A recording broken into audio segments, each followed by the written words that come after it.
सहनाववतु सहनौ भुनक्तु सह वीर्यङ्करवावहै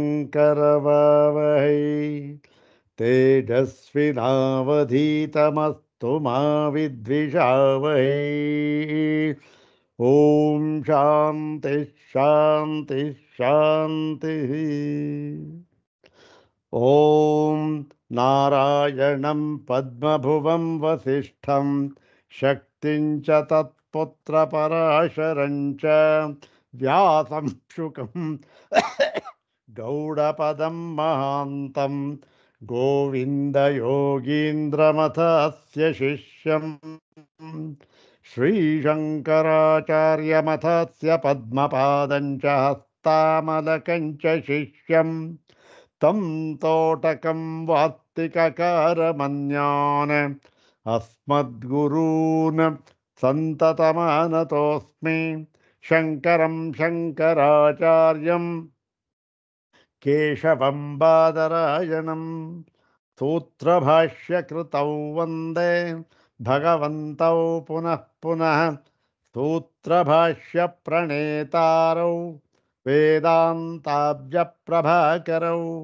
वन्दे परस्परात्मानौ बादरायणशङ्करौ श्रुतिस्मृतिपुराणानाम् आलयं करुणालयं नमामि भगवत्पादं शङ्करं लोकशङ्करं नमामि भगवत्पादशङ्करं लोकशङ्करं वन्दे तं सच्चिदानन्दं यतिवर्यं महामतिं वेदवेदान्तसारज्ञं सद्गुरुं प्रणतोऽस्म्यहम् सदाशिवसमारम्भां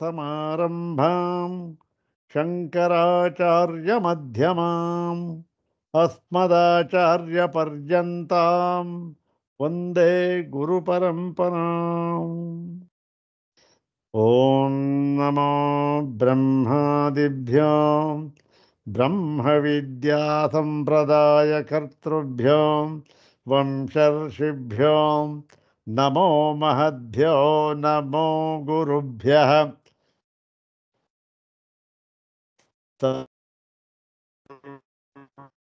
घनः प्रत्यगर्थो ब्रह्मैवाहमस्मि ब्रह्मैवाहमस्मि अधीहि भगवो ब्रह्म श्रीमच्छङ्कर भगवत् पूज्यपादमहासद्गुरुभ्यो नमः। श्री श्री सच्चिदानन्देन्द्र सरस्वती सद्गुरुभ्यो नमः।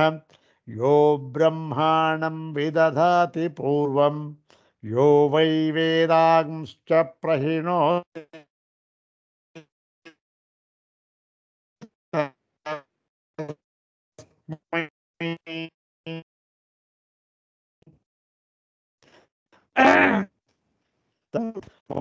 शान्तिः।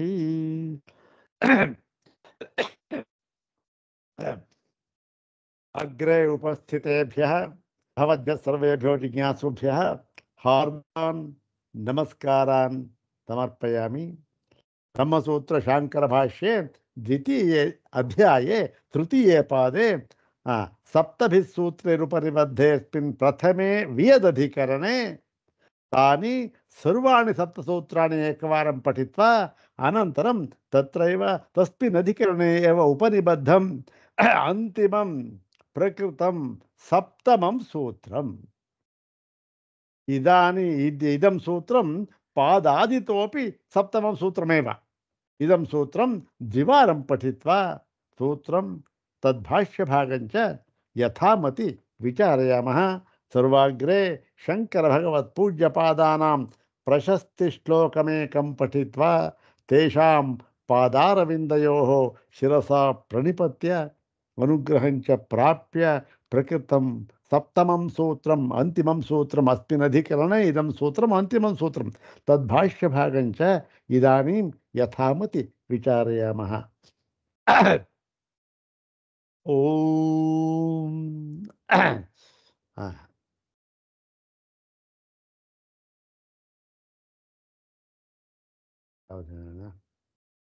ಹ್ಮ್.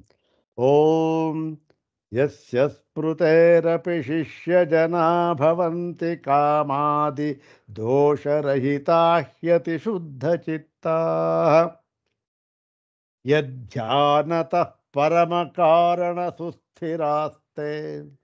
तं ಶಂಕರಂ ಪರಮಹಂಸಯತಿಂ ನಮಾಮಿ. ಓಂ ಯಸ್ಯ ಸ್ಮೃತೇರಪಿ ಶಿಷ್ಯಜನಾ ಭವಂತಿ ಕಾಮಾದಿದೋಷರಹಿತಾಃ ಹ್ಯತಿಶುದ್ಧಚಿತ್ತಾಃ ಯಧ್ಯಾನತಃ ಪರಮಕಾರಣಸುಸ್ಥಿರಾಸ್ತೆ तं ಶಂಕರಂ ಪರಮಹಂಸಯತಿಂ ನಮಾಮಿ. तं ಶಂಕರಂ ಪರಮಹಂಸಯತಿಂ ನಮಾಮಿ. ಇದು ಈ ಸ್ವಾಮಿ ಪೂರ್ಣಾನಂದ ಸರಸ್ವತಿ ಅಂತ ಒಬ್ಬರು, ಅವರು ಈ ಸೂತ್ರ ಭಾಷ್ಯಕ್ಕೆ ಒಂದು ಅರ್ವಾಚೀನ ವ್ಯಾಖ್ಯಾ ಒಂದಿದೆ. ಪ್ರಸಿದ್ಧವಾದ ವ್ಯಾಖ್ಯಾ, ಇವತ್ತಿಗೂ ಅದನ್ನು ಓದ್ತಾರೆ. ಅದು ರತ್ನಪ್ರಭಾ ವ್ಯಾಖ್ಯಾ ಅಂತಂತ. ಅದು ಸ್ವಾಮಿ ಗೋವಿಂದಾನಂದ ಸರಸ್ವತಿ ಅಂತಕ್ಕಂಥವರು ತಮ್ಮ ಗುರುಗಳು ರಾಮಾನಂದ ಸರಸ್ವತಿ ಅಂತಕ್ಕಂಥವರ ಹೆಸರಿನಲ್ಲಿ ಬರೆದಿರತಕ್ಕಂಥ ಈ ಒಂದು ವ್ಯಾಖ್ಯಾನ ಭಾಗ, ಅದು ವ್ಯಾಖ್ಯಾನ ಕೃತಿ. ಅದು ಪೂರ್ತಿ ಬ್ರಹ್ಮಸೂತ್ರ ಭಾಷ್ಯಕ್ಕೆ 555 ಸೂತ್ರಗಳಿಗೂ ಕೂಡ ಅದರಲ್ಲಿ ವ್ಯಾಖ್ಯಾನ ಮಾಡಿದ್ದಾರೆ ಗೋವಿಂದಾನಂದ ಯತಿಗಳು. ಬಹಳ ಚೆನ್ನಾಗಿ ವ್ಯಾಖ್ಯಾನ ಮಾಡಿದ್ದಾರೆ. ಇವತ್ತಿಗೂ ಕೂಡ ಅದನ್ನು ಅಧ್ಯಯನ ಮಾಡೋರಿದ್ದಾರೆ.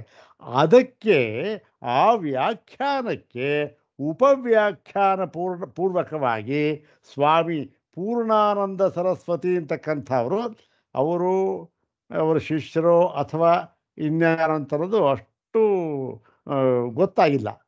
ಆದರೂ ಕೂಡ ಅವರು ಪೂರ್ಣವಾಗಿ ಆ ವ್ಯಾಖ್ಯಾನಕ್ಕೆ ಉಪವ್ಯಾಖ್ಯಾನವನ್ನು ಬರೆದಿದ್ದಾರೆ.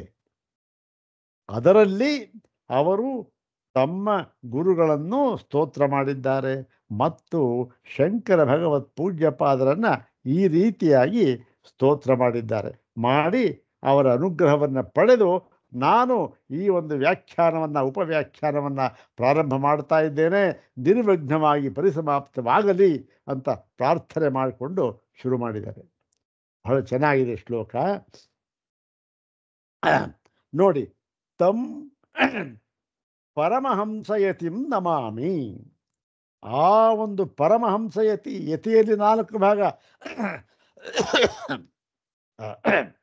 ಅದು ಯೋಗಶಾಸ್ತ್ರ ಹೇಳಿದ್ದಾರಲ್ಲ, ಕುಟೀಚಕ, ಬಹುದಕ ಅಂತ ಹಂಸ, ಪರಮಹಂಸ ಅಂತಕ್ಕಂಥದ್ದು. ಇದು ಕೊನೆಯ ಸ್ತರ, ಪರಮಹಂಸ. ಇಂತಹ ಪರಮಹಂಸ ಯತಿಯನ್ನ ನಾನು ನಮಸ್ಕರಿಸುತ್ತೇನೆ. ಯಾರು ಆ ಪರಮಹಂಸ ಯತಿ ಅಂತಂದರೆ ತಂ ಶಂಕರಂ ಪರಮಹಂಸಯತಿಂ ನಮಾಮಿ. ಆ ಶಂಕರ ಭಗವತ್ ಪೂಜ್ಯಪಾದರು ಎಂಬ ಪರಮಹಂಸ ಯತಿಗಳನ್ನು ನಾನು ನಮಸ್ಕರಿಸುತ್ತೇನೆ. ಆಯಿತು, ಯಾರವರು ಆ ಪರಮಹಂಸಯತಿಗಳು? ಶಂಕರ ಯಾರವರು? ಏನು ಪ್ರಯೋಜನ ನಮಗೆ ಅವರನ್ನು ನಮಸ್ಕಾರ ಮಾಡಿದರೆ, ಅವರನ್ನು ಸ್ತುತಿಸಿದರೆ ಅಂತ ಹೇಳಿದ್ರೆ ಅದಕ್ಕೆ ಹೇಳ್ತಾರೆ ಸ್ವಾಮಿ ಪೂರ್ಣಾನಂದ ಸರಸ್ವತಿಯವರು. ಯಸ್ಯ ಸ್ಮೃತೇರಪಿ, ಯಾರ ಸ್ಮರಣ ಮಾತ್ರದಿಂದ, ಏನು ಮಾಡೋದು ಬೇಡ, ಅವ್ರ ಭಾಷ್ಯ ಓದೋದು ಬೇಡ, ಅರ್ಥವಾದಿಲ್ಲ ಸ್ವಾಮಿ ಅನ್ನೋದು ಬೇಡ, ತಿರ್ಗಾ ಎತ್ತಿಡೋದು ಬೇಡ, ಏನು ಬೇಡ. ಪ್ರತಿದಿನವೂ ಕೂಡ ಶಂಕರ ಜಪ ಮಾಡ್ತಾ ಇದ್ರೆ ಸಾಕು. ಯಸ್ಯ ಸ್ಮೃತೇರಪಿ, ಏನಾಗುತ್ತೆ? ಶಿಷ್ಯ ಜನಾ, ಅವರ ಯಾರು ನಮಸ್ಕಾರ ಮಾಡ್ತಾ ಇದ್ದಾರಲ್ಲ ಅಂತಹ ಶಿಷ್ಯ ಜನಗಳು ಏನಾಗ್ತಾರೆ ಗೊತ್ತೇನು? ಕಾಮಾದಿ ದೋಷರಹಿತಾ ಹ್ಯತಿ ಶುದ್ಧ ಚಿತ್ತಾ ಭವಂತಿ. ಅವರು ಎಲ್ಲ ಕಾಮಾದಿ ದೋಷಗಳಿಂದಲೂ ಬಿಡಲ್ಪಟ್ಟವರಾಗಿ ಮತ್ತು ಸತ್ವಶುದ್ಧರಾಗಿ ಬಿಡುತ್ತಾರೆ. ಯಾವಾಗ? ಅವರ ಕೇವಲ ಸ್ಮೃತಿಯಿಂದ ಮಾತ್ರ. ಪ್ರತಿ ದಿವಸ ಅವ್ರನ್ನ ಮನಸ್ಸಿಗೆ ತಂದುಕೊಂಡು ಒಂದು ನಮಸ್ಕಾರ ಹೇಳೋದು ಅಷ್ಟೇ, ಸ್ತೋತ್ರ ಮಾಡಿ ಅಷ್ಟೇ, ಇನ್ನೇನು ಮಾಡೋದು ಬೇಡ. ಇದರಿಂದ ಏನಾಗುತ್ತೆ? ಎಲ್ಲ ಕಾಮವೇ ಮುಂತಾದ ಎಲ್ಲ ಅರಿಷಡ್ವರ್ಗಗಳೆಂಬ ದೋಷಗಳು ಕೂಡ ದೂರವಾಗಿ ಬಿಡುತ್ತವೆ. ಮತ್ತು ಏನಾಗುತ್ತೆ?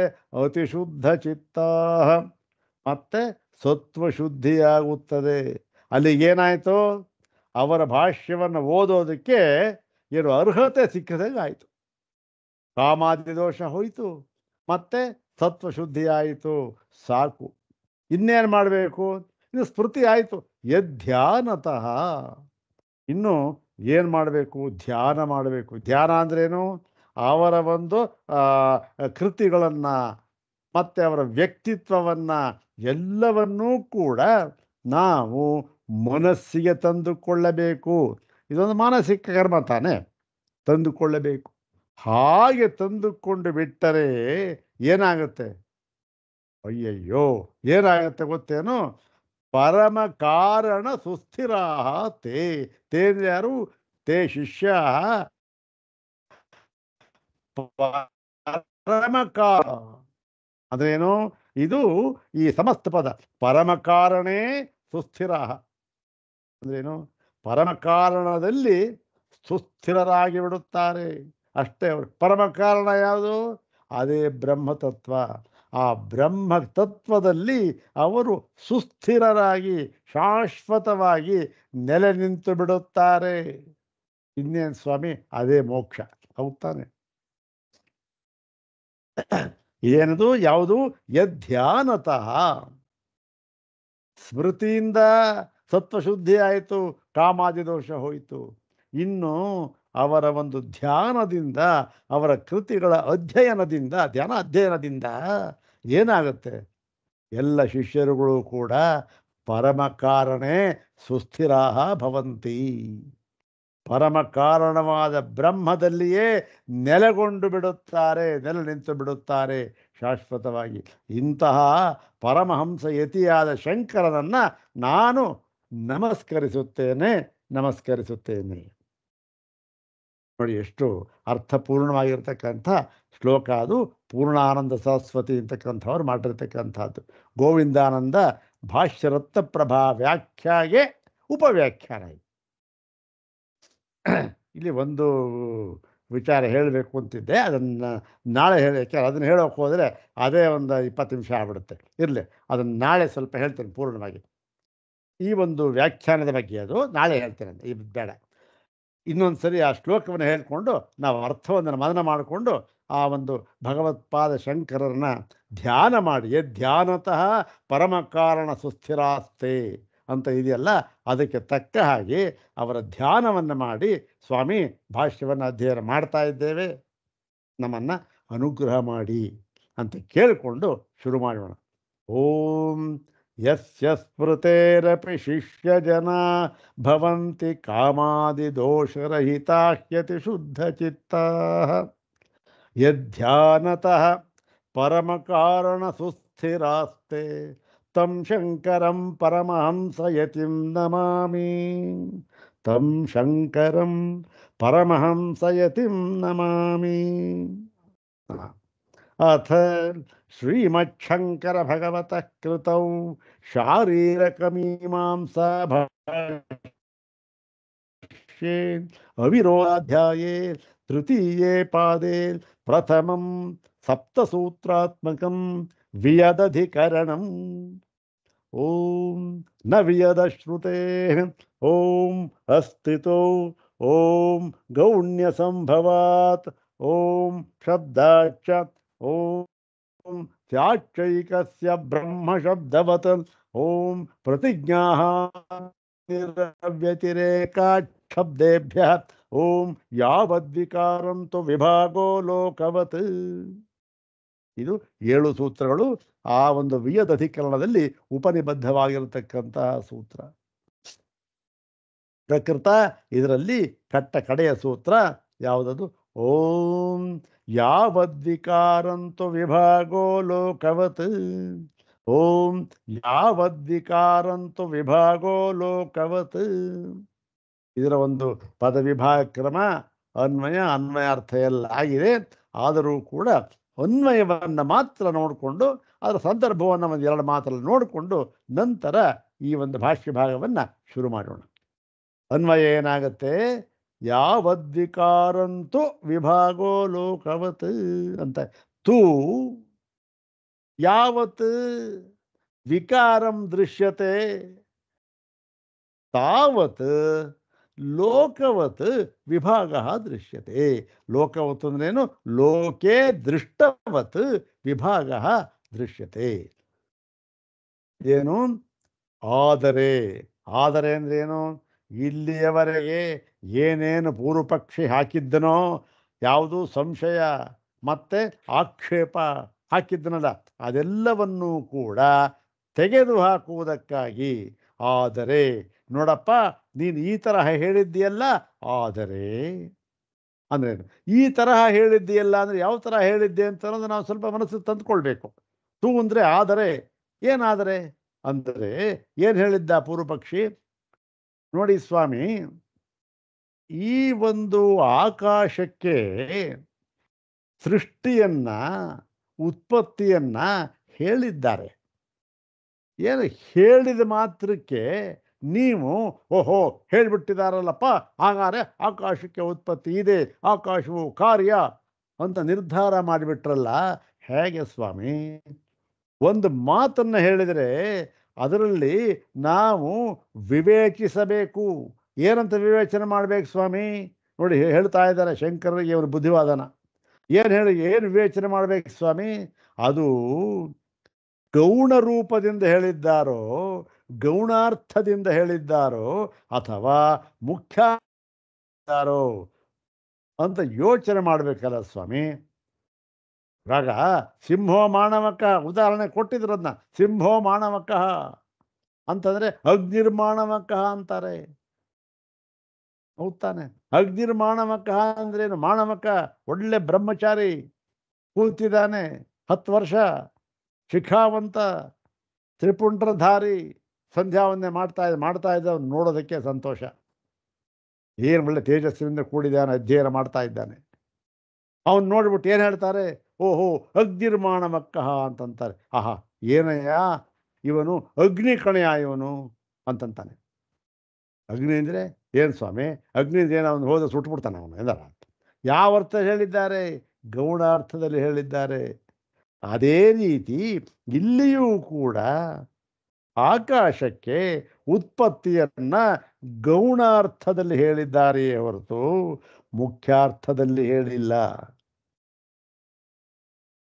ನೀವು ಅದನ್ನು ಮುಖ್ಯಾರ್ಥದಲ್ಲಿ ತೆಗೆದುಕೊಂಡು ಬಿಟ್ಟು ಓಹೋ ಇಲ್ಲ, ಆ ಕಾರ್ಯ ನೋಡಿ ಸೃಷ್ಟಿಯನ್ನು ಹೇಳಿದ್ದಾರೆ, ಆಕಾಶಕ್ಕೆ ಉತ್ಪತ್ತಿಯನ್ನು ಹೇಳಿದ್ದಾರೆ, ಹಾಗೆ ಅದೂ ಕೂಡ ಇದು ಕಾರ್ಯ. ಯಾಕೆ ಸ್ವಾಮಿ? ಅದು ಗೌಣಾರ್ಥದಲ್ಲಿ ಹೇಳಿರೋದು ಅಂತ ಆಕ್ಷೇಪಣೆ ಹಾಕಿದ್ದ. ಅದಕ್ಕೆ ಉತ್ತರವನ್ನು ಹೇಳ್ತಾ ಇದ್ದಾರೆ ಶಂಕರ ಭಗವತ್ ಪೂಜ್ಯಪಾದರು. ತೂ ಆದರೆ ನೋಡಿದೆಯಲ್ಲ, ನೀ ಹೇಳಿದಿಲ್ಲಯ್ಯ, ಆದರೆ ಏನಾದರೆ ಇವಾಗ ಸಿದ್ಧಾಂತ ಹೇಳ್ಬೇಕು. ಇವಾಗ ಏನು? ಯಾವದ್ ವಿಕಾರಂ ದೃಶ್ಯತೆ ಅಂದರೆ ಯಾವತ್ತು ಅಂದರೆ ಅದು ಒಂದು ಆ ಇದು ಕಾಲ ಪರಿಮಿತಿ. ಇದು ಎಲ್ಲಿಯವರೆಗೆ ವಿಕಾರವು ಕಂಡು ಬರುತ್ತದೆಯೋ, ಯಾವದ್ ವಿಕಾರ ಅಂತೂ ಎಲ್ಲಿವರೆಗೆ ವಿಕಾರವು ಕಂಡು ಬರುತ್ತದೆಯೋ ಅಲ್ಲಿಯವರೆಗೆ ವಿಭಾಗ ಅಂತಕ್ಕಂಥದ್ದು ಇದ್ದೇ ಇದೆ ಅಂತ ಹೇಳಿ. ಅಂದರೆ ಇದು ನಮ್ಮ ಲೋಕದಲ್ಲಿ ಕಂಡಿರ್ತಕ್ಕಂಥದ್ದು. ಹೌದು ತಾನೆ? ಇವಾಗ ಹಾಲು, ಅದಕ್ಕೆ ವಿಭಾಗ ಎಷ್ಟಿದೆ? ಅಯ್ಯೋ, ಎಲ್ಲಿ ತನಕ ವಿಕಾರ ಅಂತ ಇದೆಯೋ ಅಲ್ಲಿ ತನಕ ವಿಭಾಗ ಇದ್ದೇ ಇದೆ. ಹೌದು ತಾನೆ? ಅದು ಎಲ್ಲಿ ತನಕನಾರು ಆಗ್ಬೋದು. ಇವತ್ತು ಇಲ್ಲಿ ತನಕ ಇರಬಹುದು, ನಾಳೆ ಇನ್ನೊಬ್ಬ ಬಂದು ಇಲ್ಲ ಕಣಯ್ಯ ಅದನ್ನು ವಿಭಜನೆ ಮಾಡಬಹುದು ಅಂತ ಹೇಳ್ತಾನೆ. ಯಾಕೆ? ಅದಕ್ಕೂ ವಿಕಾರ ಸ್ಥಿತಿಯನ್ನು ತೋರಿಸ್ತಾನೆ, ಅದಕ್ಕೂ ಮುಂದಿನ ವಿಕಾರವನ್ನು ಹೇಳ್ತಾನೆ ಅವನು. ಮಾಡ್ಬೋದು. ಈಗ ವಿಜ್ಞಾನಿಗಳು ಅದನ್ನೇ ಮಾಡ್ತಾ ಇರೋದು. ಯಾವುದೋ ವಿಕಾರ ಹೇಳ್ತಾರೆ, ಇದೇ ಲಾಸ್ಟ್ ಕಂಟ್ರಿ, ಇದಾಯಿತು, ಇದೇ ಸಿದ್ಧಾಂತ ಅಂತ ಹೇಳ್ತಾನೆ. ಮುಂದೆ ಇನ್ನೊಬ್ಬ ವಿಜ್ಞಾನಿ ಬರ್ತಾನೆ, ಇಲ್ಲ ಇದೂ ಕೂಡ ವಿಭಜನೆಗೆ ಯೋಗ್ಯವಾಗಿದೆ, ಇದು ಕೂಡ ವಿಭಜಿಸತಕ್ಕಂಥದ್ದಾಗಿದೆ ಅಂತ ಹೇಳಿದ್ರು. ಹೌದು ತಾನೆ? ಅಣುವನ್ನು ಅದೇ ಕೊನೆ ಅಂತ ಹೇಳಿದ್ರು, ವಿಭಾಗದಲ್ಲಿ ಅದೇ ಕೊನೆ ಅಂತ ಹೇಳಿದ್ರು, ವಿಕಾರದಲ್ಲಿ ಅದೇ ಕೊನೆ ಅಂತ ಹೇಳಿದ್ರು. ಇನ್ನೊಬ್ಬ ಬಂದ, ಇಲ್ಲ ಅದೂ ವಿಕಾರವಾಗುತ್ತೆ ಅಂದ. ಇನ್ನೊಬ್ಬ ಬಂದ, ಇಲ್ಲ ಅದು ವಿಕಾರವಾಗುತ್ತೆ ಅಂದ. ಹೀಗೆ ಎಷ್ಟೆಷ್ಟು ವಿಕಾರ ಅಂತಾಗುತ್ತೋ ಅಷ್ಟಷ್ಟು ವಿಭಾಗ ಇದ್ದೇ ಇದೆ. ಆ ವಿಕಾರ ನಾವು ಹೇಳಿ ಎಷ್ಟು ಬೇಕೋ ಅವನ ಬುದ್ಧಿಮತ್ತೆ ಅದು. ಎಷ್ಟು ಬೇಕಾದ್ರೂ ಆಗ್ಬೋದು. ಹಾಗೆ ಏನಾಗುತ್ತೆ ಇಲ್ಲಿ ಈ ಲೋಕದಲ್ಲಿ ಕಂಡಿರುವಂತೆ ವಿಭಾಗವು ಕಂಡು ಬರುತ್ತದೆ. ನೋಡಪ್ಪ ಇದು ಸಿದ್ಧಾಂತ. ಇದು ಸಿದ್ಧಾಂತ ಅಂದರೆ ಲೋಕದಲ್ಲಿ ಇರತಕ್ಕಂಥ ಒಂದು ಎಲ್ಲರ ಅನುಭವದಲ್ಲೂ ಇರತಕ್ಕಂಥದ್ದು ಇದು. ಈ ಏನು ಮಾಡಬೇಕು ಇದಕ್ಕೆ ಈ ಒಂದು ಆಕಾಶವೂ ಕೂಡ ಕಾರ್ಯ, ಆಕಾಶಕ್ಕೆ ಉತ್ಪತ್ತಿಯನ್ನು ಹೇಳಿರುವುದು ಗೌಣ ದೃಷ್ಟಿಯಿಂದಲ್ಲ ಅಂತ ಇವಾಗ ಹೇಳಬೇಕು. ಅದನ್ನ ಈ ಭಾಗದಲ್ಲಿ ಹೇಳ್ತಾ ಇದ್ದಾರೆ ಶಂಕರ ಭಗವತ್ ಪೂಜ್ಯಪಾದರು. ನೋಡಿ ಏನು ಇನ್ನು ಮುಂದೆ ಆ ವೈಶೇಷಿಕರ ಕಾರ್ಯ ಇದೆಯಲ್ಲ ಅದಕ್ಕೆ ಇದು ಹತ್ರ ಇದೆಯಲ್ಲ ಅಂತ ಹೇಳಿ ಅದನ್ನ ಆ ಒಂದು ಇಲ್ಲಪ್ಪ ಇದು ಸರಿ ಇಲ್ಲ ಅಂತ ಹೇಳ್ತಾರೆ. ಏನು ಹೇಳೋಣ ಶಂಕರ ಭಗವತ್ಪಾದರ ಒಂದು ಬುದ್ಧಿ. ಅದಕ್ಕೆ ಯಾರು ಇವರು ಪೂರ್ಣಾನಂದರು ಇವಾಗ ಹೇಳಿದ ಶ್ಲೋಕ ಹೇಳ್ಕೊಳ್ವಲ್ಲ ಪೂರ್ಣಾನಂದ ಸರಸ್ವತಿಗಳು ಅವ್ರು ಹೇಳಿರೋದು, ಅಯ್ಯಯ್ಯೋ ಏನು ಮಾಡಬೇಡ್ರಿ ನೀವು, ಏನು ಮಾಡಬೇಡಿ, ಬೇರೆ ಎಲ್ಲ ಬಿಟ್ಬಿಡಿ, ಬರೀ ಕೇವಲ ಶಂಕರ ಶಂಕರ ಶಂಕರ ಅಂತ ಏನು ಮಾಡ್ತಾಯಿದ್ರಿ, ಸ್ಮೃತಿಯಲ್ಲಿ ತಂದುಕೊಳ್ತಾ ಇರಿ, ಜಪ ಮಾಡ್ತಾಯಿರಿ ಅಷ್ಟೇ. ಅಷ್ಟಾದರೆ ಸಾಕು, ಕಾಮಾದಿ ದೋಷ ಹೋಗುತ್ತೆ, ಸತ್ವಶುದ್ಧಿ ಆಯಿತು. ಸತ್ವಶುದ್ಧಿ ಆಯಿತು. ಇನ್ನು ಧ್ಯಾನ, ಅವರ ಒಂದು ಧ್ಯಾನ, ಅವರ ಕೃತಿಗಳ ಧ್ಯಾನ ಅಂದರೆ ಮನಸ್ಸಿಟ್ಟು ನೋಡುವುದು, ಮನಸ್ಸಿಟ್ಟು ಓದುವುದು, ಮನಸ್ಸಿಗೆ ತಂದುಕೊಳ್ಳುವುದು. ಮನಸ್ಸಿಗೆ ತಂದುಕೊಳ್ಳುವುದು ಅಂತಂದ್ರೆ ಒಂದೇ, ಅನುಭವಕ್ಕೆ ತಂದುಕೊಳ್ಳೋದು ಅಂತಕ್ಕಂಥದ್ದು ಒಂದೇ. ಹೌದು ತಾನೆ? ಹಾಗಾಗಿ ಹಾಗೇನಾದ್ರು ಆಗಿಬಿಟ್ರೆ ಏನಾಗಿದೆ, ಪರಮ ಕಾರಣ ಸುಸ್ಥಿರಾಸ್ತೆ ಆಯ್ತು ಬಿಡಿ, ಅಲ್ಲಿಗೆ ಆಯ್ತು. ಒಂದು ಪರಮ ಕಾರಣವಾದ ಬ್ರಹ್ಮದಲ್ಲಿ ಅವನು ಶಾಶ್ವತವಾಗಿ ನಿಂತು ಬಿಡುತ್ತಾನೆ ಅಷ್ಟೇ. ಶಂಕರ ಭಗವತ್ಪಾದರಿಂದ ನಮಗೆ ಆಗತಕ್ಕಂಥ ಪ್ರಯೋಜನ ಇದು ವಾಗಿರ್ತಕ್ಕಂಥದ್ದು. ನಮಗೆ ಸ್ವಲ್ಪ ದುಡ್ಡಿಲ್ಲ, ಸ್ವಲ್ಪ ದುಡ್ಡು ಕೊಡಿ, ಏನೋ ಅಂತ ಆರೋಗ್ಯ ಇಲ್ಲ ಸ್ವಾಮಿ, ಆರೋಗ್ಯ ಕೊಡಿ, ಛೇ ಇವೆಲ್ಲ ಯಾವುದು ಸ್ವಾಮಿ? ಖಂಡಿತ ಇಲ್ಲ. ಏನೋ ನನ್ನ ಪ್ರಾರಬ್ಧ ಇರೋವಾಗ ಆಗುತ್ತೆ ಬಿಡಿ, ಅದಕ್ಕೆ ಯಾಕೆ ಇನ್ನೊಬ್ಬರನ್ನ ಕೇಳಬೇಕು? ಹೌದು ತಾನೆ? ಹೀಗೆ ಇದು ಪರಮ ಕಾರಣ ಸುಸ್ಥಿರಾಸ್ತೆ. ಯಾತಕ್ಕೆ ಅದನ್ನು ಹೇಳಿದ್ದಾರೆ ಪೂರ್ಣಾನಂದ ಸರಸ್ವತಿಗಳು? ಇದು ಶಂಕರ ಭಗವತ್ಪಾದರ ಜ್ಞಾನ, ಅವರು ಎಷ್ಟರ ಮಟ್ಟಿಗೆ ಅವರು ಆ ಪರಮ ಕಾರಣದಲ್ಲಿ ತಾವು ಸುಸ್ಥಿರರಾಗಿ ನಿಂತುಕೊಂಡು ನಮಗೂ ಕೂಡ ಕೈಯನ್ನು ನೀಡ್ತಾ ಇದ್ದಾರೆ. ನೀವು ಬನ್ನಿಯಪ್ಪ, ನನ್ನ ಕೈ ಹಿಡ್ಕೊಳ್ಳಿ, ನಿಮ್ಮನ್ನು ಕರ್ಕೊಂಡು ಹೋಗ್ತೀನಿ ಅಂತ.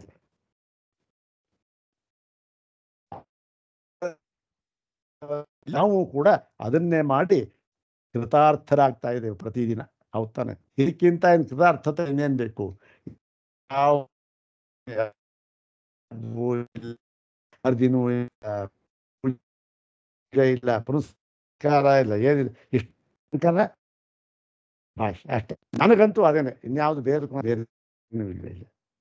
ಇರಲಿ ಬಿಡಿ, ಅದು ಅವರವರ ಸಂಬಂಧಪಟ್ಟ ವಿಚಾರ. ಈಗ ಇಷ್ಟಾಯ್ತಲ್ಲ, ಇದು ಯಾವುದು ಏನು ಹಿಂದಿನ ಭಾಗದಲ್ಲಿ ಏನು ಹೇಳಿದ್ದಾರೆ ಅಂತಕ್ಕಂಥದ್ದು ಹೇಳಿಕೊಂಡಾಯಿತು. ಈಗ ಪ್ರಕೃತ ಭಾಷೆ ಭಾಗವನ್ನು ನೋಡೋಣ.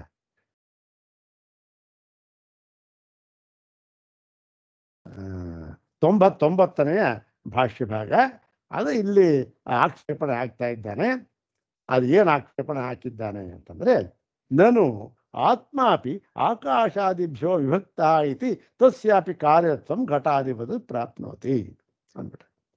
ನೋಡಿ ಸ್ವಾಮಿ, ನೀವು ಎಲ್ಲಿಯವರೆಗೆ ಈ ಒಂದು ವಿಕಾರ ಅಂತ ಇರುತ್ತೋ ಅಲ್ಲಿವರೆಗೂ ಕೂಡ ವಿಭಾಗ ಅಂತ ಇರುತ್ತೆ, ಅದು ಇದು ಅಂತ ಹೇಳಿದ್ರಿ.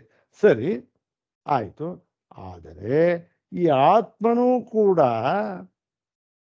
ಏನಾಗಿದ್ದೆ, ಆಕಾಶಾದಿಗಳಿಂದ ವಿಭಕ್ತನಾಗಿದ್ದಾನೆ ಅಂತ ಹೋಯ್ತು ಇವಾಗ. ಹೌದು ತಾನೆ? ಯಾಕೆ? ಎಲ್ಲಾದರೂ ಕೂಡ ಕಾರ್ಯನೇ ಕಾರಣ ಆಗುತ್ತಾ? ಆಗೋದಿಲ್ಲ. ಕಾರ್ಯ ಕಾರಣ ಬೇರೆ ಬೇರೆ ಇರುತ್ತೆ, ಅದರ ಉಪಯೋಗನೇ ಬೇರೆ, ಇದ್ರ ಉಪಯೋಗನೇ ಬೇರೆ. ನಿಮ್ಮ ಸಿದ್ಧಾಂತ ತಗೊಂಡ್ರೆ ಏನಾಯಿತು? ಓಹೋ, ಆತ್ಮನೂ ಕೂಡ ಇವಾಗ ನೀವು ಆಕಾಶನೂ ಕಾರ್ಯ ಅಂತಾಗಿದೆ, ಗೌಣ ಅಲ್ಲ ಅಂತ ಆಗಲಿ, ಒಪ್ಕೊಂಡ ಮೇಲೆ ಏನಾಯಿತು? ಆತ್ಮ ಆ ಒಂದು ಆಕಾಶಾದಿಗಳಿಗಿಂತಲೂ ಕೂಡ ಯಾವುದಾದ್ರು ಕಾರ್ಯಕ್ಕಿಂತಲೂ ಕೂಡ ಇದೂ ಕೂಡ ವಿಭಕ್ತವಾಗಿದೆ ಅಂತಾಯಿತು. ಯಾಕೆ? ಕಾರ್ಯನೇ ಬೇರೆ, ಕಾರಣನೇ ಬೇರೆ. ಕಾರ್ಯ ಕಾರಣ ಒಂದಾಗಿರೋದು ಸಾಧ್ಯನೇ ಇಲ್ಲ. ಮಣ್ಣು ಒಂದೇ, ಮಡಿಕೆನೂ ಒಂದೇನಾ? ಹಾಗಾದರೆ ಮಣ್ಣು ಮುದ್ದೆ ತಗೊಂಡು ನೀರು ಕುಡಿಯೋಕ್ಕಾಗತ್ತಾ? ನೀರು ಬರೋಕ್ಕಾಗತ್ತಾ? ಆಗೋದಿಲ್ಲ. ಅಲ್ಲಿ ಏನಾಯ್ತು? ಓಹೋ! ಈ ಒಂದು ಆಕಾಶಕ್ಕೂ ಕೂಡ ಏನಾಯ್ತು? ಕಾಯಿ ವಿಭಕ್ತ ಅಂತಾಯ್ತು. ವಿಭಕ್ತ ಅಂತ ಆದ್ಮೇಲೆ ಏನಾಯ್ತು? ಆಕಾಶವೂ ಕೂಡ ಇದು ಆತ್ಮನೂ ಕೂಡ ಕಾರ್ಯ ಅಂತ ಆಗೋಯ್ತು.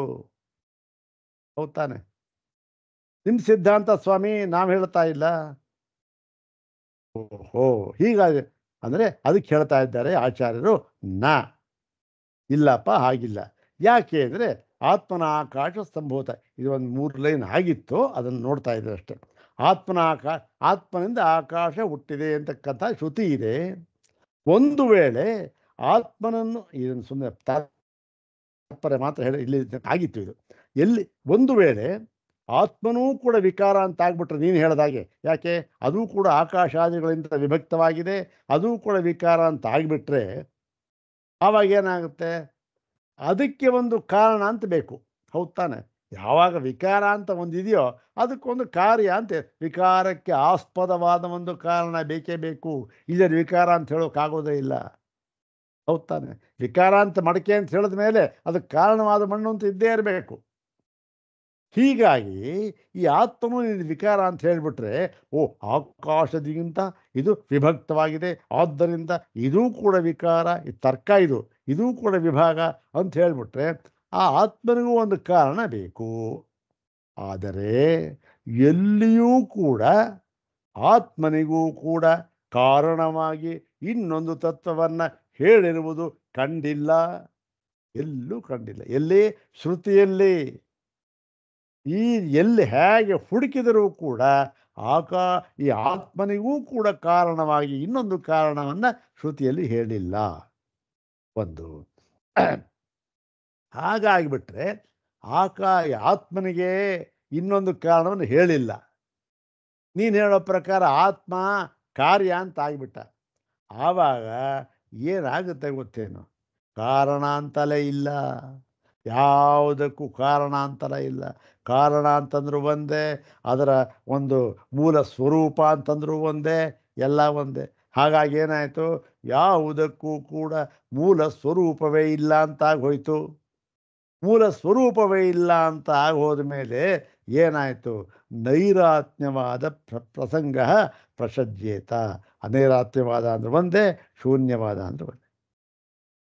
ಯಾವಾಗ ಎಲ್ಲ ಆಕಾಶಾದಿಗಳಂತೆ ಆತ್ಮನೂ ಕೂಡ ವಿಭಕ್ತನಾಗಿರುವುದರಿಂದ, ಆಕಾಶಾದಿಗಳಿಂದ ವಿಭಕ್ತನಾಗಿರುವುದರಿಂದ ಅವನೂ ಕೂಡ ಕಾರ್ಯ ಅಂತಾಯಿತು ಅಂತ ಹೇಳಿಬಿಟ್ಟ ಮೇಲೆ ಅದಕ್ಕೆ ಇನ್ನೊಂದು ಕಾರಣವನ್ನು ಹೇಳಿಲ್ಲ ಅಂತ ಆದಮೇಲೆ ಏನಾಗುತ್ತೆ? ಕಾರಣವೇ ಇಲ್ಲ ಅಂತ ಆಗೋಗಿಬಿಟ್ಟು ಶೂನ್ಯವಾದ ಪ್ರಸಂಗ ಬಂದ್ಬಿಡುತ್ತೆ ಅಂತ ಹೇಳಿಬಿಟ್ಟು ಎಲ್ಲಿ ಹೇಳ್ತಾ ಇದ್ದಾರೆ? ಆತ್ಮತ್ವಾಚ ಆತ್ಮನೋ ನಿರಾಕರಣ ಶಂಕಾನುಪಪತ್ತಿ. ಮತ್ತು ಇನ್ನೊಂದು, ಇನ್ನು ಆಯ್ತಪ್ಪ ಕಾರಣ ಬೇಡಲೇ ಬೇಡ, ಕಾರಣ ಯಾಕೆ ಬೇಕು? ಅಯ್ಯಯ್ಯೋ, ಎಲ್ಲರೂ ಹೇಳೋಕ್ಕಾಗುತ್ತಾನೆ? ಯಾಕೆ ಅಂದರೆ ಯಾವ ಒಂದಕ್ಕೂ ಕೂಡ ನಿನಗೆ ಆಯಿತು ಅದು ಅವನು ನನಗೆ ಅಂದರೆ ಇವರು ಆ ಪೂರ್ವ ಪಕ್ಷಿ ಹೇಳ್ತಾ ಇದ್ದಾನೆ, ನಿನಗೆ ಎಲ್ಲಾದರೂ ಕೂಡ ನೀನು ನೀನು ನಮ್ಮ ಸಿದ್ಧಾಂತವನ್ನು ನಿರಾಕರಣೆ ಮಾಡ್ತಾ ಇದ್ದೀಯಾ ಅಥವಾ ಇನ್ನೊಂದನ್ನು ನಿರಾಕರಣೆ ಮಾಡ್ತಾ ಇದ್ದೀಯಾ? ಆದರೆ ನಿನ್ನನ್ನು ನೀನು ನಿರಾಕರಣೆ ಮಾಡ್ಕೊಳ್ತಾ ಇದ್ದೀಯನೆಯ, ಅದಾಗುತ್ತಾ? ಆಗೋದಿಲ್ಲ. ಯಾಕೆ? ಆತ್ಮತ್ವಾಚ ಆತ್ಮನಃ ನಿರಾಕರಣ ಶಂಕ ಅನುಪಪತ್ತಿ. ಯಾಕೆ? ನಿನ್ನ ಆತ್ಮ ನಿನ್ನ ಮೂಲ ಸ್ವರೂಪ, ನಿನ್ನ ಕಾರಣ ಸ್ವರೂಪ. ಅದೇನು? ಕಾರಣ ಸ್ವರೂಪ ಇರೋದರಿಂದಲೇ ನಿನ್ನನ್ನು ನೀನು ನಿರಾಕರಣೆ ಮಾಡಿಕೊಳ್ಳುವುದಕ್ಕಾಗುತ್ತಿಲ್ಲ. ಅದನ್ನ ಈ ಸೂತ್ರ ಭಾಷ್ಯರು ಹೇಳಿದ್ದಾರೆ, ಮುಂದೆ ಹೇಳ್ತಾರೆ, ಬರುತ್ತದೆ. ನಹಿ ಆತ್ಮ ಆಗಂತುಕ ಕಸ್ಯಚಿತ್.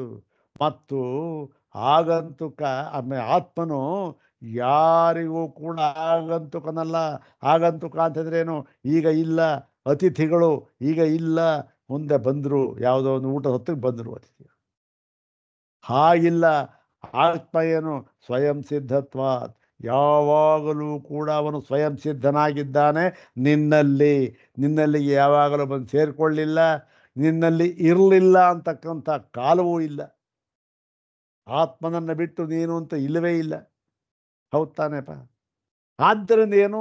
ನಿನ್ನನ್ನು ನೀನು ನಿರಾಕರಣೆ ಮಾಡಿಕೊಳ್ಳೋದಕ್ಕಾಗುತ್ತಿಲ್ಲ. ಯಾಕೆ ಇದನ್ನ ಸ್ವರೂಪ ಆತ್ಮ ಅಂತಕ್ಕಂಥದ್ದು. ನಹಿ ಆತ್ಮ ಆತ್ಮನಃ ಪ್ರಮಾಣಮಪೇಕ್ಷ ಸಿದ್ಧ್ಯತಿ. ಮತ್ತು ಇನ್ನೊಂದು, ಆತ್ಮನು ತಾನು ಸಿದ್ಧವಾಗುವುದಕ್ಕೆ ಇನ್ನೊಂದು ಪ್ರಮಾಣವನ್ನು ಅಪೇಕ್ಷಿಸಿಕೊಂಡು ಸಿದ್ಧನಾಗುವುದಿಲ್ಲ. ಹೇಗೆ? ನನ್ನ ಎದುರಿಗೆ ಪುಸ್ತಕ ಇದೆ ಅಂತಕ್ಕಂಥದ್ದು ಏನು ಇದೆ ಅಂತ ಹೇಳೋದಕ್ಕೆ ಅದಕ್ಕೆ ಇನ್ನೊಂದು ಪ್ರಮಾಣವನ್ನು ಅಪೇಕ್ಷಿಸ್ತಾ ಇದೆ. ಅದು ಏನದು? ನನ್ನ ಕಣ್ಣು. ಹಾಗೆ ಆತ್ಮನು ತನ್ನನ್ನು ತಾನು ಸಿದ್ಧ ಮಾಡಿಕೊಳ್ಳುವುದಕ್ಕೆ ಇನ್ನೊಂದು ಸಾಧನವನ್ನು ಪ್ರಮಾಣವನ್ನು ಅಪೇಕ್ಷಿಸುವುದಿಲ್ಲ. ಹಾಗೆ ಅಪೇಕ್ಷಿಸಿ ಅವನು ಸಿದ್ಧನಾಗುವುದೂ ಇಲ್ಲ. ಯಾಕೆ? ಅವನು ಸ್ವಯಂ ಸಿದ್ಧ, ಪ್ರಮಾಣ ನಿರಪೇಕ್ಷ ಅವನು. ಯಾಕೆ? ಪ್ರಮಾಣವೇ ಅವನನ್ನು ಆಶ್ರಯಿಸಿ ನಿಂತಿರತಕ್ಕಂಥದ್ದು, ಪ್ರಮಾಣಗಳೇ ಅವನನ್ನು ಆಶ್ರಯಿಸಿ ನಿಂತಿರತಕ್ಕಂಥದ್ದು. ಹೌದಾನೆ? ತಮೇತಂ ಅದು ಇದೆಯಲ್ಲ, ಯಾವುದು ಅಧ್ಯಾಸ ಭಾಷೆಯಲ್ಲಿದೆ. ತಮೇತಂ ಅವಿದ್ಯಾಖ್ಯಂ ಆತ್ಮಾನಾತ್ಮನೋಹೋ ಇತರೇತರಾಧ್ಯಾಸಂ ಪುರಸ್ಕೃತ್ಯ ಸರ್ವೇ ಪ್ರಮಾಣ ಪ್ರಮೇಯ ವ್ಯವಹಾರಾ ಲೌಕಿಕ ವೈದಿಕಾಶ್ಚ ಪ್ರವೃತ್ತಾ ಸರ್ವಾಣಿ ಚ ಶಾಸ್ತ್ರಾಣಿ ವಿಧಿ ಪ್ರತಿಷೇಧ ಮೋಕ್ಷಪರಾಣಿ. ಹೀಗೆ ಎಲ್ಲ ಪ್ರಮಾಣವೂ ಮತ್ತು ಪ್ರಮೇಯವೂ ಕೂಡ, ಮತ್ತು ಪ್ರಮಾಣ ಪ್ರಮೇಯ ವ್ಯವಹಾರ ಇವೆಲ್ಲವೂ ಕೂಡ ಎಲ್ಲಿದೆ? ಈ ಒಂದು ಅವಿದ್ಯಾಪೂರ್ವಕವಾದ ಪುರಸ್ಸರವಾಗಿ ಸೇರಿಕೊಂಡು ಎಲ್ಲವೂ ಕೂಡ ಆತ್ಮನಲ್ಲಿ ಅಧ್ಯಸ್ಥವಾಗಿದೆ ಅಷ್ಟೇ. ಎಲ್ಲದಕ್ಕೂ ಆಶ್ರಯ ಯಾವುದು? ಆತ್ಮ. ಹೀಗಂತ ಹೇಳಿ ಅವನು ತಸ್ಯ ಹಿ ಪ್ರತ್ಯಕ್ಷಾದೀನಿ ಪ್ರಮಾಣಾನಿ ಅಪ್ರಸಿದ್ಧ ಪ್ರಮೇಯ ಸಿದ್ಧಯೇ ಉಪಾದೀಯಂತೆ. ಹೀಗೆ ಈ ಒಂದು ಪ್ರತ್ಯಕ್ಷಾದಿ ಪ್ರಮಾಣಗಳು ಏನಾಗಿವೆ? ಅಪ್ರಸಿದ್ಧ ಪ್ರಮೇಯ ಸಿದ್ಧಯೇ, ಅಂದರೆ ಆ ಪ್ರಸಿದ್ಧವಾಗಿ ಇಲ್ಲದೆ ಇರತಕ್ಕಂತಹ ಪ್ರಮೇಯವನ್ನು ಸಿದ್ಧ ಮಾಡುವುದಕ್ಕಾಗಿ ಏನಾಗುತ್ತೆ? ಈ ಆತ್ಮನಿಂದ ಉಪಯೋಗಿಸಿಕೊಳ್ಳಲ್ಪಡುತ್ತದೆ ಅಷ್ಟೆ. ಮತ್ತು ಈ ಪ್ರಮಾಣ ಪ್ರಮೇಯ ಪ್ರಮಾಣ ಅಂತಕ್ಕಂಥದ್ದು ಯಾವುದು? ಆತ್ಮನನ್ನು ಬಿಟ್ಟು ಇಲ್ಲ, ಇದೂ ಇಲ್ಲ. ಆತ್ಮಾಶ್ರಯವೇ ಇದು. ಹೀಗಿರುವಾಗ ಏನಾದ್ರು ಪ್ರಮಾಣದಿಂದ ಅದನ್ನು ಆತ್ಮವನ್ನು ಕಂಡುಕೊಳ್ಳೋಕ್ಕಾಗತ್ತ? ಪ್ರಮಾಣವೇ ಆತ್ಮಾಧೀನ. ಆದ್ದರಿಂದ ಅದು ಆಗೋದಿಲ್ಲ. ನಹಿ ಆಕಾಶಾದಯ ಪದಾರ್ಥ ಪ್ರಮಾಣ ನಿರಪೇಕ್ಷ ಸ್ವಯಂ ಸಿದ್ಧ ಕೇನಚಿತ್ ಅಭ್ಯುಪಗಮ್ಯಂತೆ. ಮತ್ತು ಈ ಆಕಾಶವೇ ಮುಂತಾದ ಈ ಪದಾರ್ಥಗಳಿದೆಯಲ್ಲ, ಪಂಚಭೂತಗಳ ಪದಾರ್ಥಗಳು, ಅವು ಪ್ರಮಾಣವನ್ನು ಅಪೇಕ್ಷಿಸದೆ, ಯಾರು? ಆಕಾಶಾದಿಗಳು ಯಾವ ಪ್ರಮಾಣವನ್ನು ಅಪೇಕ್ಷಿಸದೆ ತಾವೇ ತಾವಾಗಿ ಏನಾಗಿ ಸ್ವಯಂ ಸಿದ್ಧವಾಗಿರುವುದು ಎಲ್ಲೂ ಕಂಡಿಲ್ಲ, ಯಾರೂ ಒಪ್ಪಿಕೊಳ್ಳುವುದೂ ಇಲ್ಲ. ಅವೆಲ್ಲ ಏನಾಗಿದೆ? ಅದು ಯಾವ ಪ್ರಮಾಣವನ್ನು ಬಯಸಿ ಆತ್ಮ ಇದ್ದರೆ ಆಕಾಶ ಎಲ್ಲ ಪ್ರತಿಯೊಂದು ಅಷ್ಟೆ, ಇಲ್ಲದೆ ಯಾವುದೂ ಇಲ್ಲ. ಹೀಗೆ ಏನಾಗಿದೆ? ಅವೆಲ್ಲವೂ ಕೂಡ ಆತ್ಮನನ್ನೇ ಆಶ್ರಯಿಸಿರತಕ್ಕಂಥದ್ದು.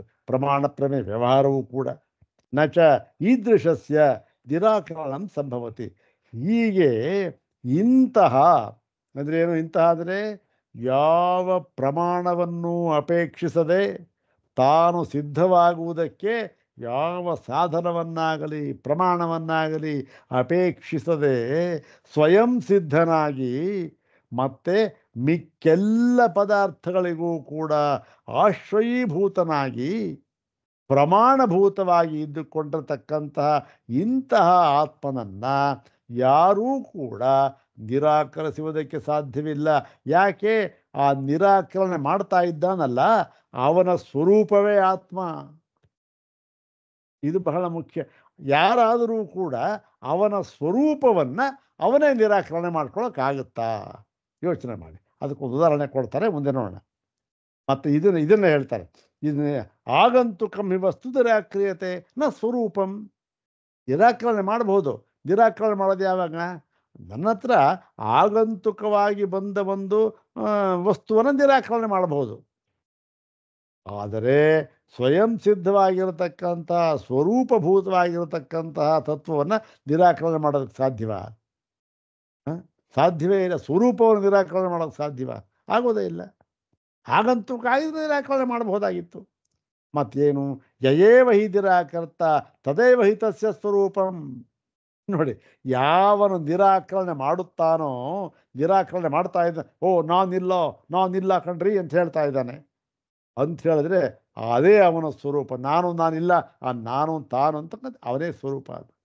ಸರಿ, ಇದನ್ನೇ ಹೇಳ್ತಾರಲ್ಲ, ಸಯೇಷನೇತಿ ನೇತ್ಯಾತ್ಮ ಇತ್ಯಾತ್ಮ ಶಬ್ದಾತ್ ಆತ್ಮನಶ್ಚ ಪ್ರತ್ಯಾಖ್ಯಾತುಮಶಕ್ಯತ್ವಾತ್ ಯಯೇವ ನಿರಾಕರ್ತ ತಸ್ಯೈವ ಆತ್ಮತ್ವಾತ್. ಸೂತ್ರಭಾಷ್ಯ ಮೊಟ್ಟ ಮೊದಲೇ ಹೇಳ್ಬಿಟ್ಟಿದ್ದಾರೆ ಅಲ್ವಾ. ನೋಡಿ, ಆ ಮತ್ತೆ ಹೇಗೆ ಉದಾಹರಣೆ ಕೊಡ್ತಾರೆ, ನಹಿ ಅಗ್ನೇ ಔಷ್ಣ್ಯಂ ಅಗ್ನಿನ ನಿರಾಕ್ರಿಯತೆ. ಬೆಂಕಿ ಇದೆಯಪ್ಪ, ಬೆಂಕಿ ಏನಾದರೂ ಕೂಡ ತನ್ನಲ್ಲಿರತಕ್ಕಂಥ ಔಷ್ಣ್ಯವನ್ನ ನಿರಾಕರಣೆ ಮಾಡುವುದಕ್ಕೆ ಸಾಧ್ಯವಾ? ಬೆಂಕಿ, ಓ ಇಲ್ಲ, ನಾನು ಈಗ ನನ್ನಲ್ಲಿರತಕ್ಕಂಥ ಔಷ್ಣ್ಯವನ್ನ ನಿರಾಕರಣೆ ಮಾಡ್ತಾ ಇದ್ದೇನೆ, ನಾನು ಈಗ ಶೈತ್ಯವಾಗಿ ಬಿಡುತ್ತೇನೆ, ಐಸ್ ಆಗಿ ಬಿಡುತ್ತೇನೆ, ಹಿಮಗಡ್ಡೆ ಆಗಿಬಿಡುತ್ತೇನೆ ಅಂತ ಎಲ್ಲಾದರೂ ಹೇಳೋಕೆ ಸಾಧ್ಯನಾ? ಅಗ್ನಿ ತನ್ನ ಔಷ್ಣ್ಯವನ್ನ ನಿರಾಕರಣೆ ಮಾಡೋದು ಸಾಧ್ಯವ? ಯಾಕೆ ನಿರಾಕರಣೆ ಮಾಡೋದಕ್ಕಾಗುವುದಿಲ್ಲ? ಅಗ್ನಿಯ ಸ್ವರೂಪವೇ ಔಷ್ಣ್ಯ. ಆದ್ದರಿಂದ ಹಾಗಾಗಿ ತನ್ನ ಸ್ವರೂಪವನ್ನು ನಿರಾಕರಣೆ ಮಾಡುವುದಕ್ಕೆ ಸಾಧ್ಯವೇ ಇಲ್ಲ. ತಥಾ ಅಹಮೇವ ಇದಾನಿಂ ಜಾನಾಮಿ ವರ್ತಮಾನಂ ವಸ್ತು ಅಹಮೇವ ಅತೀತಂ ಅತೀತತರಂಚ ಅಜ್ಞಾಸಿಷಂ. ಅದೇ ರೀತಿ ನಾನೇ ಈಗ ತಿಳಿಯುತ್ತಾ ಇದ್ದೇನೆ, ಈಗ ಅರಿಯುತ್ತಾ, ಈಗ ಏನೋ ವ್ಯವಹಾರ ಮಾಡ್ತಾ ಇದ್ದೇನೆ. ಮತ್ತು ಈ ಅನಾಗತಂ ಅಂದ್ರೇನು? ಹಿಂದೆ ಯಾವುದೋ ಇದ್ದಿದ್ದನ್ನೆಲ್ಲ ಮಾಡದೆ ಅನಾಗತ ತರಂ, ಅದಕ್ಕಿಂತ ಹಿಂದದ್ದೇ ಇದನ್ನು ನೋಡ್ತಾ ಇದ್ದೀನಿ, ತಿಳಿತಾ ಇದ್ದೀನಿ. ಮತ್ತೆ ಅತೀತ ಅಂದ್ರೇನು? ಹಿಂದೆ ಹೋಗಿರ್ತ. ಅನಾಗತ, ಅನಾಗತ ಅಂದ್ರೇನು? ಇದು ಬಂದಿಲ್ಲ, ಭವಿಷ್ಯತ್ತು, ಭವಿಷ್ಯತ್ತು ಇದನ್ನು ಕೂಡ. ಮತ್ತೆ ವರ್ತಮಾನ ಭಾವೇನ, ಈಗ ಇರ್ತಕ್ಕಂಥದ್ದು ಅಂದರೆ ಭೂತ, ಈಗಿರ್ತಕ್ಕಂಥದ್ದು ಭವಿಷ್ಯತ್ತು. ಹೀಗೆ ಏನಾಗಿರ್ತೇನೆ ನಾನು? ಆಗಿದ್ದವನು, ಈಗಿರುವವನು, ಮುಂದೆ ಇರೋ ಅಂತ ಈ ಬದಲಾವಣೆ ಅನ್ಯಥಾ ಭಾವ ಕಂಡು ಬಂದರೂ ಕೂಡ ಏನಾಗಿದೆ? ಅದು ಯಾರಲ್ಲಿ ಕಂಡು ಬರ್ತಾ ಇದೆ? ಅದು ಈ ಒಂದು ಜ್ಞಾನದಲ್ಲಿ ಕಂಡು ಬರ್ತಾ ಇದೆ ಅಷ್ಟೇ ಹೊರತು ಜ್ಞಾತೃವಿನಲ್ಲಿ, ಆ ಜ್ಞಾನ ಯಾರಲ್ಲಿ ಇದೆಯೋ ಅವನಲ್ಲಿ ಕಂಡು ಬರ್ತಾ ಇಲ್ಲ. ಅನ್ಯಥಾ ಭಾವ ನ ಅಸ್ತಿ, ನ ಜ್ಞಾತು ಅನ್ಯಥಾ ಭಾವ ಅಸ್ತಿ ಅಂತ ಅಂತ ಹೇಳಿ ಸರ್ವದಾ ವರ್ತಮಾನ ಸ್ವಭಾವತ್ವ. ಯಾಕೆ ಅಂದರೆ ಸರ್ವದಾ ವರ್ತಮಾನ ಸ್ವಭಾವ. ಸರ್ವದಾ, ಸರ್ವದಾ ಅಂದ್ರೇನು? ಮೂರೂ ಕಾಲದಲ್ಲಿಯೂ ಕೂಡ ಇರುವಿಕೆಯ ಸ್ವಭಾವವುಳ್ಳವನಾಗಿರುವುದರಿಂದ, ಎಲ್ಲ ಕಾಲಗಳಲ್ಲಿಯೂ ಕೂಡ ಇರುವಿಕೆಯ ಸ್ವಭಾವವುಳ್ಳವನಾಗಿರುವುದರಿಂದ. ಈ ಹೋದ ವಾರ ಗೌಡಪಾದಿಯ ಕಾರಿಕೆಗಳಲ್ಲೂ ಕೂಡ ಅದನ್ನು ಹೇಳಿದ್ರಿ ಗೌಡಪಾದರು. ಅವನೇನಾಗ್ತಾನೆ? ಸರ್ವದಾ ಅಂತ ಅಲ್ಲೂ ಇದೇ ಪದ ಹಾಕಿದ್ದಾರೆ. ಹೌದು ತಾನೆ? ಸರ್ವದಾ ಅಂದರೆ ಏನು? ಇದು ಅಷ್ಟೆ, ಅತೀತ, ವರ್ತಮಾನ ಮತ್ತು ಅನಾಗತ. ಅತೀತ, ವರ್ತಮಾನ, ಅನಾಗತ ಮೂರೂ ಕಾಲಗಳಲ್ಲಿ ಅವನೇನು ಸರ್ವದಾ ಅಂತಕ್ಕಂಥದ್ದು ಅರ್ಥ. ಯಾವ ಬದಲಾವಣೆಯೂ ಇಲ್ಲದೆ, ಯಾವ ವ್ಯಭಿಚಾರವೂ ಇಲ್ಲದೆ ಯದ್ಯಪಿ ಕಾಣ್ತಾನೆ. ಎಲ್ಲಿಂದ? ಜಾಗೃತಿನ ಸ್ವಪ್ನಕ್ಕೆ ಹೋಗುವಂತೆ, ಸ್ವಪ್ನದ ಜಾಗೃತಿ ಇದ್ದರೆ ವಾಪಸ್ ಬರುವಂತೆ, ಯಾವ ಸಂಧಿ ಭಾಗ ಇದೆಯಲ್ಲ ಅಲ್ಲಿ ನಿಂತ್ಕೊಂಡಿರುವಂತೆ ಎಲ್ಲ ಕಾಣ್ತಾ ಇರ್ತಾನೆ. ಅದೆಲ್ಲ ಏನು? ಅವೆಲ್ಲ ಇವ ಇವ ಅಷ್ಟೆ, ಜಾತ ಇವ ಅಷ್ಟೆ. ಇವ ಅಂತ ನಿಜವಾಗಲೂ ಅವನಿಗೆ ಯಾವುದಂಥ ವಿಕಾರವೂ ಕೂಡ ಇಲ್ಲ. ಅನ್ಯಥಾ ಭಾವನ ಆಗ್ತಿದೆ. ಸದಾ ವರ್ತಮಾನ ಸ್ವಭಾವ. ತಥಾ ಭಸ್ಮೀಭವತ್ಯಪಿ ದೇಹೇ ನ ಆತ್ಮನಃ ಉಚ್ಛೇದ ವರ್ತಮಾನ ಸ್ವಭಾವತ್ವಾತ್ ಅನ್ಯಥಾ ಸ್ವಭಾವತ್ವಂ ವಾ ನ ಸಂಭಾವಯಿತು ಶಕ್ಯಂ. ಅದೇ ರೀತಿ ಈ ಒಂದು ದೇಹವು ಸುಟ್ಟು ಭಸ್ಮವಾದರೂ ಕೂಡ ಈ ಆತ್ಮನಿಗೆ ಯಾವ ಉಚ್ಛೇದವೂ ಇಲ್ಲ. ಯಾಕೆ? ಸರ್ವದಾ ವರ್ತಮಾನ ಸ್ವಭಾವತ್ವಾತ್, ಅವನ ಸ್ವಭಾವ, ಅವನ ಸ್ವರೂಪ ಏನದು? ಸರ್ವದಾ ವರ್ತಮಾನ ಸ್ವರೂಪ. ಆದ್ದರಿಂದ ಶರೀರ ತಾನೇ, ಹೋಗಲಿ ಬಿಡಿ, ಶರೀರ ಹೋದರೆ ಹೋಗಲಿ ಅಷ್ಟೇ. ಆದ್ದರಿಂದ ಏನು? ನನಗೇನಾಗಲಿ, ಆತ್ಮನಿಗೆ ಶರೀರ, ಆತ್ಮ ಯಾವಾಗಲೂ ಕೂಡ ವರ್ತಮಾನ ಸ್ವಭಾವದವನಾಗಿಯೇ ಇರ್ತಾನೆ. ಅಥವಾ ಅವನು ವರ್ತಮಾನ ಸ್ವಭಾವನ ಆಗಿರಲಿ, ಬದಲಾವಣೆ ಆಗ್ಬೋದಲ್ಲ. ಅಂದರೆ ಬದಲಾವಣೆಯೂ ಇಲ್ಲ. ಅನ್ಯಥಾ ಸ್ವಭಾವತ್ವಂ ವಾ ನ ಸಂಭಾವಯಿತು ಶಕ್ಯಂ. ಅನ್ಯಥಾ ಸ್ವಭಾವವೂ ಆಗುಲ್ಲ. ದೇಹಿನೋಸ್ಮಿನ್ ಯಥಾ ದೇಹೇ ಕೌಮಾರಂ ಯೌವನಂ ಜರ ತಥಾ ದೇಹಾಂತರ ಪ್ರಾಪ್ತಿ ಧೀರಸ್ತತ್ರ ನ ಮುಹ್ಯತಿ. ಅಷ್ಟೇ, ಕೌಮಾರ ಯವನ ಅದು ಬಾಗ್ತಾ ಇರುತ್ತೆ, ದೇಹಾಂತರ ಆಗ್ತಾ, ಅದೇ ದೇಹಾಂತರ ಅಷ್ಟೇ. ಆತ್ಮ ಏನಾಗ್ತಾನೆ? ಏನೂ ಆಗೋಲ್ಲ ಅಂಥೇಳಿ. ಏವಂ ಅಪ್ರತ್ಯಾಖ್ಯಾ ಅಪ್ರತ್ಯಾಖ್ಯಯ ಸ್ವಭಾವತ್ವಾದೇವ. ಇದು ಪ್ರತ್ಯಾಖ್ಯಯ ಸ್ವಭಾವವಲ್ಲ ಇದ್ರದ್ದು, ಅಪ್ರತ್ಯಾಖ್ಯಯ ಸ್ವಭಾವ. ಆದ್ದರಿಂದ ಏನು? ಅಕಾರ್ಯತ್ವಂ ಆತ್ಮನಃ. ಇದು ಯಾವ ಬದಲಾವಣೆಗಾಗಲಿ ಅಥವಾ ನಿರಾಕರಣೆಗಾಗಲಿ ಅಥವಾ ಇನ್ನೊಂದಕ್ಕಾಗಲಿ, ಯಾವುದು ಯಾವ ದೋಷಾರೋಪಣೆಗಾಗಲಿ ಇದು ಹೊಂದುವುದಿಲ್ಲವಾದ್ದರಿಂದ ಇದು ಸ್ವಭಾವ ಅದಲ್ಲ. ಆದ್ದರಿಂದ ಏನಾಗಿದೆ? ಇದು ಎಂದಿಗೂ ಕೂಡ ಕಾರ್ಯವಾಗುವುದಕ್ಕೆ ಸಾಧ್ಯವಿಲ್ಲ. ನೀನು ಹೇಳಿದೆಯಲ್ಲಪ್ಪ, ಓಹೋ, ಆಕಾಶದಿಂದ, ಆಕಾಶ ಅಂದರೆ ಪಂಚಭೂತ, ಅದರಿಂದ ವಿಭಕ್ತವಾಗಿರುವುದರಿಂದ ಇದೂ ಕಾರ್ಯ ಅಂತ ಯಾಕೆ ಹೇಳಬಾರ್ದು ಅಂತ ಅದಕ್ಕೆ ಉತ್ತರವನ್ನು ಹೇಳ್ತಾ ಇದ್ದಾರೆ. ಆದ್ದರಿಂದ ಇದು ಎಂದಿಗೂ ಕೂಡ ಪ್ರತ್ಯಾಖ್ಯಯ ಸ್ವಭಾವ ಇದೆಲ್ಲ ಇದ್ರದ್ದು. ಯಾವುದನ್ನು ಯಾವ ಸಂದರ್ಭದಲ್ಲೂ ಕೂಡ, ಯಾವ ಕಾಲದಲ್ಲಿಯೂ ಕೂಡ ಇದನ್ನು ಪ್ರತ್ಯಾಖ್ಯಾನ ಮಾಡುವುದಕ್ಕೆ ಆಗುವುದಿಲ್ಲ. ಇದು ಅಪ್ರತ್ಯಾಖ್ಯಾಯ. ಹೌದಾನೆ? ಹಾಗಾಗಿ ಈ ಒಂದು ಅಪ್ರತ್ಯಾಖ್ಯೆ ಸ್ವಭಾವತ್ವದ ದೇವ ಅಕಾರ್ಯಂ. ಪ್ರತ್ಯಾಖ್ಯಯ ಅಲ್ಲದೆ ನ ಪ್ರತ್ಯಾಖ್ಯಯ ಅಪ್ರತ್ಯಾಖ್ಯಯ ಈ ಸ್ವಭಾವ. ಇದು ಅಕಾರ್ಯತ್ವ, ಕಾರ್ಯತ್ವ ಆಕಾಶಸ್ಯ. ಮತ್ತು ಇದಕ್ಕೆ ವಿರುದ್ಧವಾಗಿ ಎಲ್ಲವೂ ಈ ಪಂಚಭೂತಗಳು ಇರೋದ್ರಿಂದ ಕಾರ್ಯ. ಆಕಾಶ ಅಂದರೆ ಆಕಾಶಾದಿಗಳು. ಅಂದರೆ ಇಲ್ಲಿ ಮೊಟ್ಟ ಮೊದಲು ಆಕಾಶವನ್ನು ಹೇಳಿರೋದ್ರಿಂದ ಆಕಾಶ ತಗೊಂಡಿದ್ದಾರೆ ಅಷ್ಟೇ. ಯಾಕೆ? ಆಕಾಶಕ್ಕೆ ಕಾರಣವನ್ನು ಹೇಳಿಲ್ಲ ಅಂತ ತಾನೇ ಇದು ಪ್ರಶ್ನೆ ಇಲ್ಲಿ. ಅದರಿಂದ ಆಕಾಶಕ್ಕೂ ಕೂಡ ಕಾರಣ ಅಂತಕ್ಕಂಥದ್ದು ಇದೆ, ಅದೇ ಆತ್ಮ. ಹಾಗಾಗಿ ಆಕಾಶವೂ ಕೂಡ ಕಾರ್ಯವೇ ಹೌದು, ಅದು ಕಾರ್ಯವಲ್ಲ.